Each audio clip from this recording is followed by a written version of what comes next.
که چېرته سحر وختي ستاسو کوتک نیغ ودرېږي نو پوه شئ چې تاسو کې دغه بیماریانې دي. ویډیو راسره تر اخره وګورئ چې د ټولو دغه معلوماتو نه خبر شئ چې موږ تاسو ته په دې ویډیو کې درکو. دوستانو ډېر داسې کسان شته دي چې هغوی سحر وختي راپاسي نو د هغوی کوتک یې نیغ ولاړ وي. بیا بل طرف ته داسې کسان هم شته چې هغوی دغه شکایت کوي چې موږ سحر راپاسو نو زموږ کوتک بالکل نه وي ولاړ او هیڅ په دغه باندې نه پوهیږو، او دغه هم شکایت کوي چې کله موږ دغه کار کوو یا د لاس سره خپلې اوبه وباسو نو هیڅ په خوند نه پوهیږو چې زموږ نه څه وخت اوبه وځي خو زموږ شوق مړ شي. نو د دې غټه وجه له تاسو سره په دې ویډیو کې شریکوم.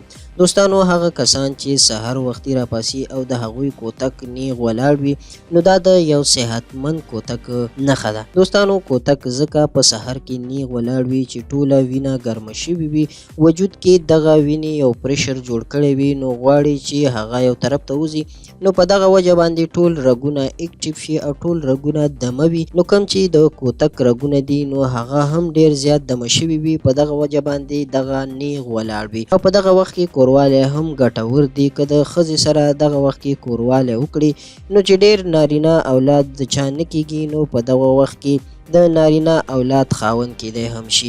دوستانو دغه نه پس دویمه خبره چې د چا هم په سحر کې کوتک نه ودرېږي نو هغوی ته به یا د میتیازو انفیکشن وي یا به یې په مثانه کې زخم وي. د دغه وجې نه چې کله دغه انفیکشن زیات شي نو دغه کوتک بیا حرکت نه کوي او هغه سحر کې هم نه ودرېږي، چې هغه په نارمل وخت کې هم د هغه شوق نه راوچته کیږي او په سحر کې هم د هغه زړه نه کیږي چې راپاسي. دوستانو دغه ټول معلومات چې په دې ویډیو کې موږ له تاسو ته شریک کړل، امید لرم ویډیو به ستاسو خوښه شوي. د نور داسې ویډیوګانو لپاره زموږ چینل ضرور سبسکرایب کړئ.